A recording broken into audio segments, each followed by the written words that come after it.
Ads లేకుండా latest episodes చూడండి. కళ్యాణి, తప్పు చేసినట్టు నువ్వెందుకు ఏడుస్తావు? పద పద.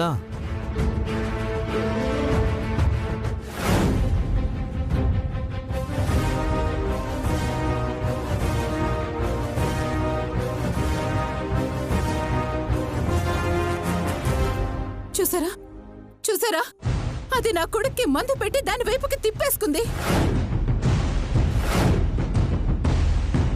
అన్నీ తల్లి బొద్దులే, ఎక్కడికి పోతాయి?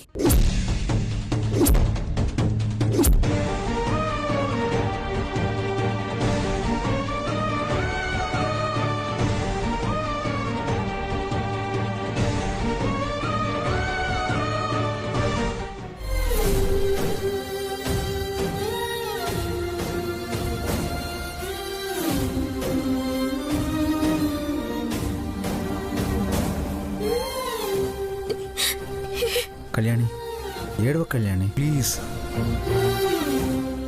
కళ్యాణి, ఏడవకు. Kalyani, control your self. అమ్మ గురించి తెలుసు కూడా అమ్మ మాటలకు బాధపడితే ఎలా? ఇప్పుడు మనల్ని దూరం చేయాలని మాట్లాడుతుంటే బాధ వేదా? మా అమ్మ చెప్పింది కదా అని నేను విడాకులు ఇచ్చేస్తాను. ఎవ్వరు ఏమన్నా నువ్వు ఈ కుటుంబం కోసం ఎంత కష్టపడుతున్నావో నాకు తెలీదా? సంపద కన్నయ్యని వద్దనుకుని వెళ్ళిపోతే నీ బిడ్డగా వాడిని చూసుకుంటున్నావు. మా అమ్మ ఎన్ని మాటలన్నా ఆమె బాగుండాలనే కోరుకుంటున్నావు. అలాంటి నిన్ను ఒకరి మాటలు విని ఎలా దూరం చేసుకుంటాననుకున్నావు? అందుకే శౌర్య, నువ్వుంటే మాకదు ధైర్యం. నువ్వు దమయంతిలా మాట్లాడుంటే కళ్యాణ్ ఏమైపోయేది? కళ్యాణ్ అంటే నాకు ప్రాణం అమ్మా. నేను మొదట్లో ఎలా ఉన్నానో నాకు తెలుసు. అలాంటి నన్నే మార్చిన కళ్యాణికి కష్టం రానిస్తానా?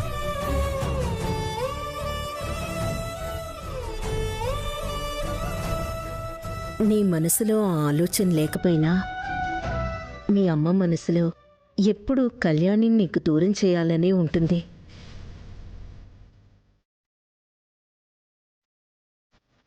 మా అమ్మ మనసులో ఏమున్నా నా మనసులో ఆ ఆలోచన ఎప్పటికీ రాదు. అమ్మ మాటలు పట్టించుకుని కళ్యాణి మీరు బాధపడకండి.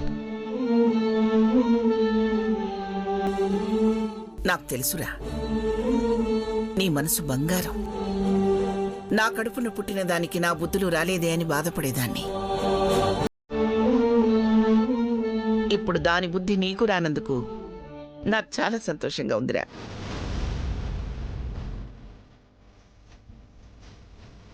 కళ్యాణి లేకపోతే నేను లేనమ్మమ్మ.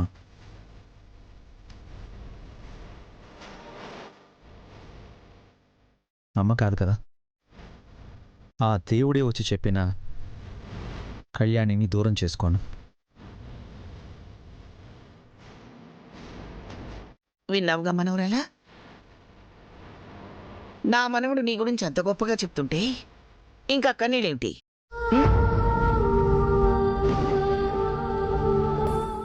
దమయంతి మళ్ళీ విడాకులు అంటే బాధపడకుండా ఎలా ఉంటుందమ్మా? మా అమ్మ మాటలు పట్టించుకోవద్దు అని నా మనవడు చెప్తుంటే ఇంకేమిటి? ముందు కన్నీళ్ళు తుడుచుకో.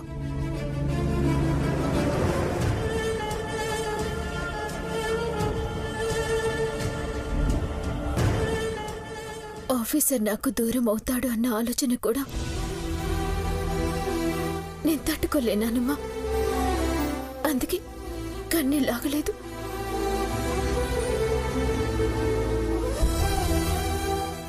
సర్లే, ఈసారికి నా మొహం చూసి మా అమ్మని క్షమించేయి ప్లీజ్. Please smile.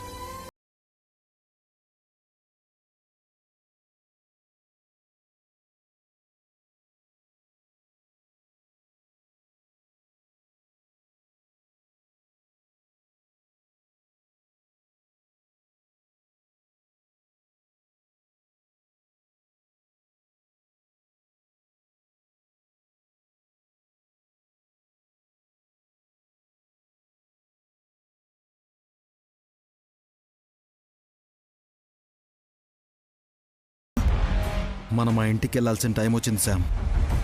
మనకు అన్ని విధాలా కలిసి వచ్చే టైం ఫిక్స్ అయింది. ఇంత తొందర ఎందుకురా? కొద్ది రోజులు ఆగుదాం.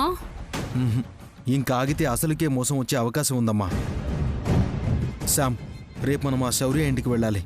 రేపు నీ సీమంతం మనల్ని శ్రీమంతుల్ని చేయబోతుంది. ఒరే, నా మాట వినకుండా పోయినసారి పోయి జైల్లో కూర్చున్నాం.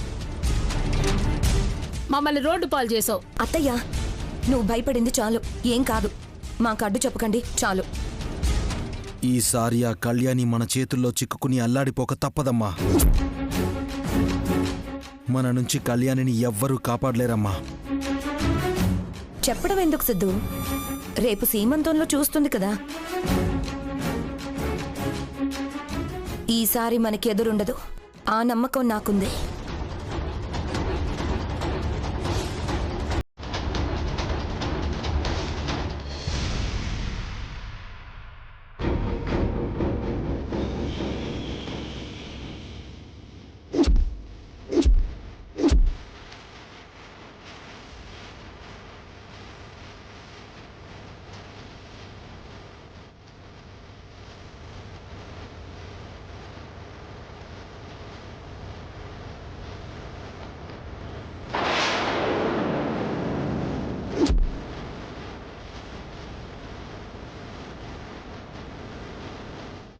చూసారండి, చూసారా అదంతా మోసం చేసిందో?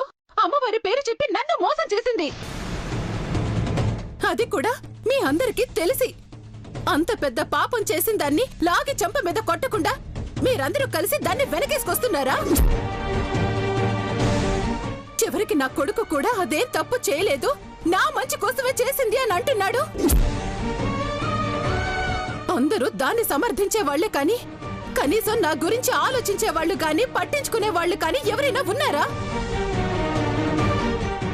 చివరికి మీరు కూడా. ఓ అవునా? మరి కాదా? ఏంటే కాదా?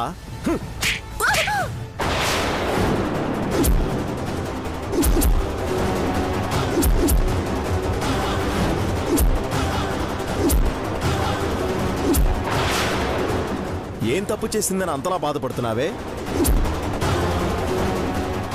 నీ పిచ్చి పరాకాష్ఠకు చేరి ఏ మెంటల్ హాస్పిటల్లో పడతావో లేదంటే ఏకంగా ప్రాణాలే తీసుకుంటావో అని భయపడి నిన్నాపడానికి వేరే మార్గం లేక చివరికి అమ్మవారిలాగా నటించి నిన్ను కాపాడింది.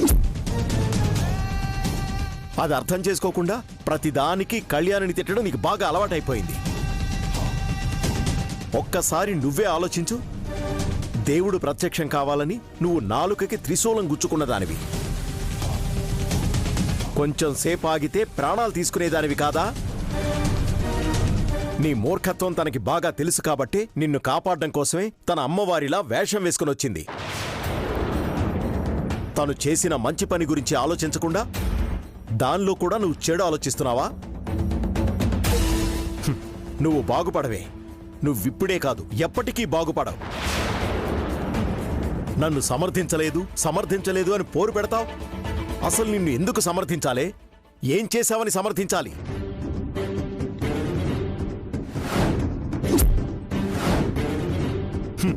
ప్రతి దానికి అనుపమని కళ్యాణిని మాటలనడం, ఇంట్లో రచ్చ చేయడం నీకు చాలా మామూలు విషయం అయిపోయింది.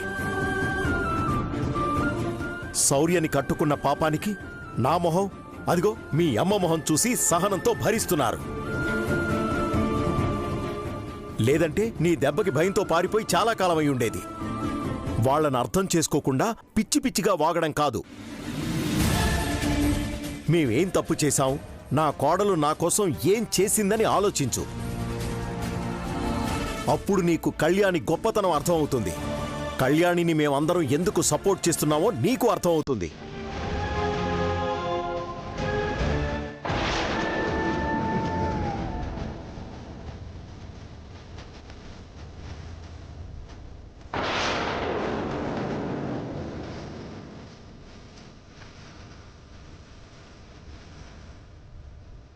అమ్మో, ఎన్నడూ లేని ఈయన కూడా నా మీద చేసుకున్నారేంటి? అటు తిరిగి ఇటు తిరిగి ఇంట్లో వాళ్ళందరూ నన్ను దుర్మార్గురాలు చేస్తున్నారు. ఇక లాభం లేదు, కొంచెం తగ్గాలి.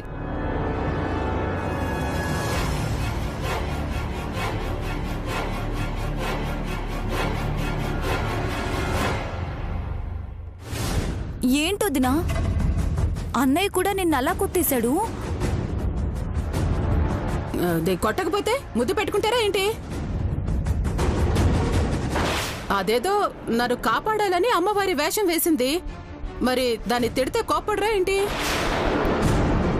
నువ్వలా తగ్గిపోతే ఎలా వదినా? ఆ కళ్యాణి నిన్ను ఉద్ధరించడానికి ఎప్పుడూ ఏది చేయదు. వెనకుండి ఆ అనుపమమ్మ ఆడిస్తూ ఉంటుంది, కళ్యాణి ఏమో ఆడుతూ ఉంటుంది. ఇప్పుడు కళ్యాణి వెనకాల కుటుంబం మొత్తం ఉంది కాబట్టి మనమేమీ మాట్లాడకపోవడమే మంచిది. కానీ అవకాశం చూసుకొని దెబ్బ కొట్టాలి. దాన్ని దెబ్బ కొట్టడం తర్వాత సంగతి. ముందు నేను దెబ్బలు తినకుండా ఉంటే అంతే చాలు. పోవతలకి. ఏంటి కొంపతీసి మా వదిన నిజంగానే మంచిదానిలా మారిపోతుందా ఏంటి? ఈ బుద్ధి ఎంతసేపులే, తెల్లారేలోపు మారిపోదు. పోయి ఇక్కడి నుంచి.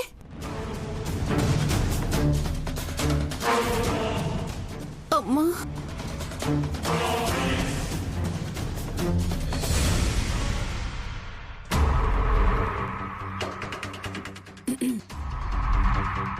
కాఫీ ఏమైనా కావాలా?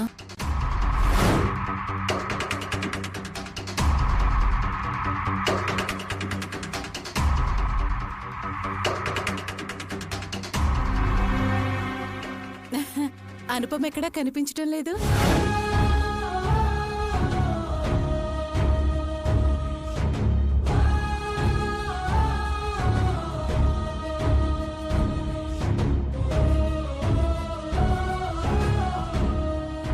అమ్మా, నాన్న, కాఫీ టీ ఏమైనా తీసుకుంటారా? నాతో ఎవరూ మాట్లాడరన్నమాట.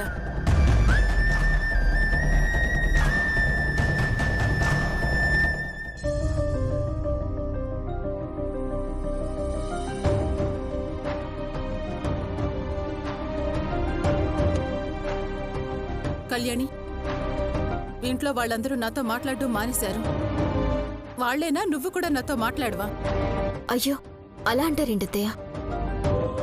నేను నన్నందుకు వాళ్ళందరికీ అంత కోపంగా ఉంటే ఆ కోపం నీకు లేకుండా ఉంటుందా? చచా, అదేం లేదత్తయ్య. నన్ను అనే హక్కు మీకు ఎప్పటికీ ఉంటుంది. మీరంటే నాకు ఎప్పటికీ గౌరవమే. ఏదో చిన్న చిన్న అపార్థాలు వచ్చినంత మాత్రాన వాటి కోసం మిమ్మల్ని దూరం చేసుకుంటామా? అయినా మీరు నాలో చెడును చూస్తున్నారు. అందరూ మంచి అనుకున్న వాళ్లలో మీరు మాత్రమే చెడును వెతుకుతారు. అలా ఏం లేదులే. నువ్వంటే నాకు మాత్రం కోపమా ఏంటి? కాకపోతే కన్నయ్యని దేవుణ్ణి చేశావు. వాడిని అడ్డం పెట్టుకుని నన్ను ఆట పట్టించావు. అయినా కూడా వాడు సంపద కొడుకు. అలా అనకండి అత్తయ్య, వాడు నా కొడుకు అని నువ్వనుకుంటే సరిపోతుందా? వాడే నీ కన్న కొడుకు కాదుగా. వాడు నా మనవుడు కాదని నేనెప్పటినుంచో గోల పెడుతున్నాను. అత్తయ్యా,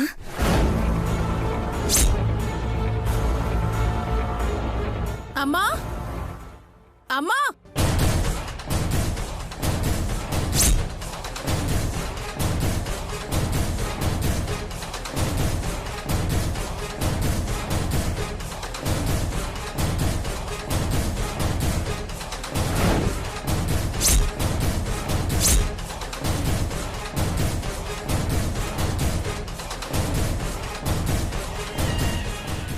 ఏంటి కళ్యాణి, కన్నయ్యకి నువ్వు కన్నతలేవు కాకపోవడం ఏంటి?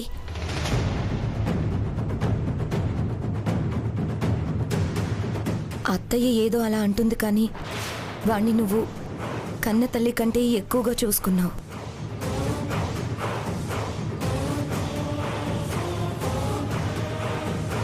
ఒక రకంగా నా బిడ్డకి నేను తల్లిననే ఆలోచనే రాకుండా చేశావు. ఇక వాడు నా బిడ్డలా అవుతాడు?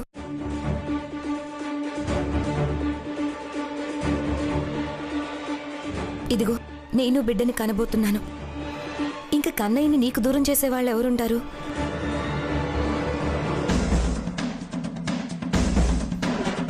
కన్నయ్య ఎప్పటికీ నీ బిడ్డే. నిన్ను కన్నయ్యని ఎవ్వరూ దూరం చేయలేరు.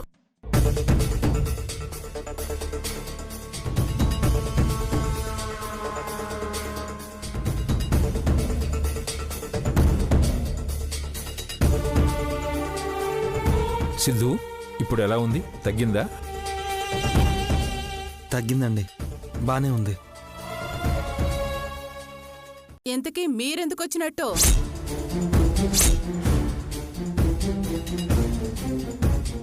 మేమిప్పుడు పూర్తిగా మారిపోయాం.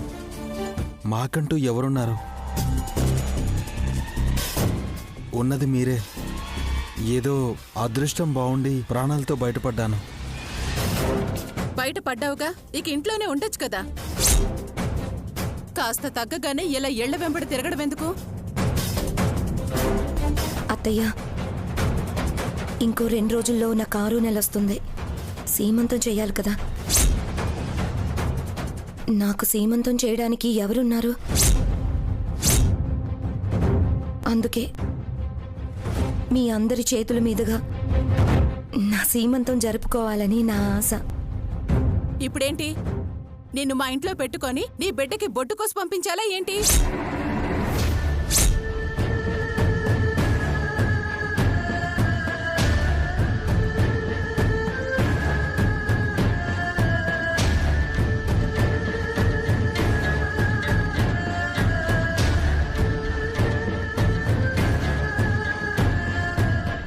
మాకంత ఆశలేం లేవండి. కాకపోతే సీమంతానికి మీరందరూ ఉంటే బాగుంటుందన్న ఆశ.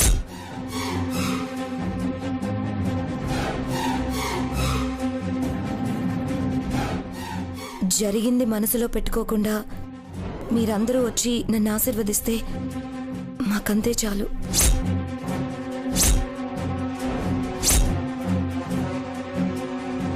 మీరందరూ వస్తే ఇప్పుడు మేము ఉండే ఇల్లు సరిపోదేమో అని ఊరవతలుండే తోటలో ఇంకో ఇల్లు తీసుకున్నాం. ఇక నుంచి మేము అక్కడే ఉంటాం. తప్పకుండా మీరందరూ రావాలి.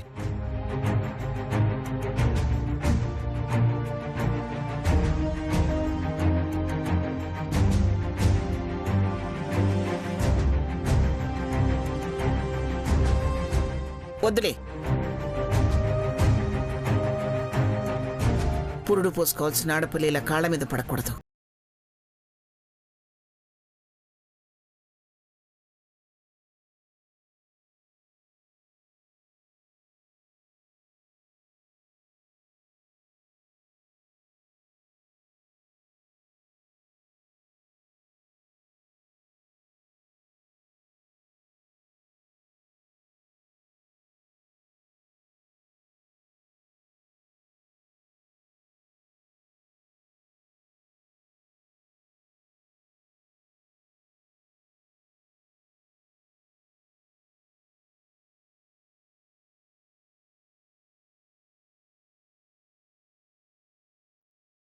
వస్తారు కదా.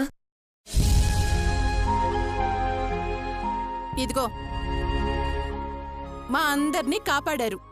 అందుకే వాడి ప్రాణాలు పోకుండా మేము కాపాడాం. మీరు మారారు కదా అని చెప్పేసి మళ్ళీ మాతో కలిసి బంధాలు కలుపుకోవడాలు, పెళ్లిళ్ళకి పేరెంటాలకి పిలుచుకోవడాలు ఇవన్నీ అవసరమేం లేదు.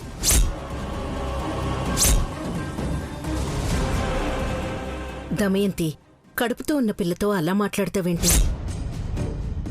నోరు తెరిచి తనకెవ్వరూ లేరు రమ్మని పిలుస్తోంది. వెళ్దాం, తప్పే ఉంది.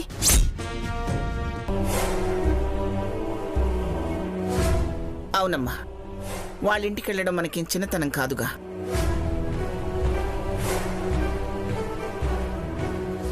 అలాగే మన చేతుల మీదుగానే సీమంతం జరిపిద్దాం. ఆశీర్వదించి వచ్చేద్దాం.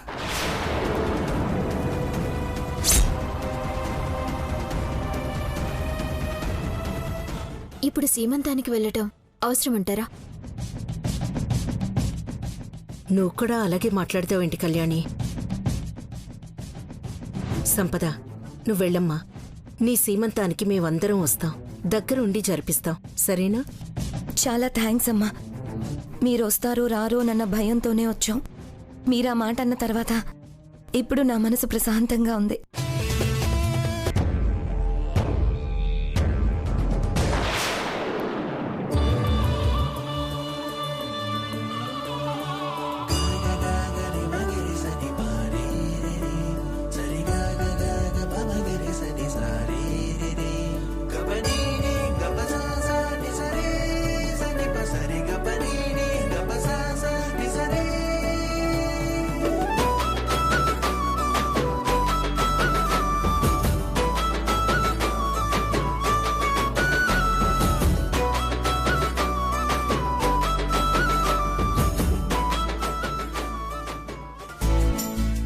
వెళ్ళొస్తామమ్మా.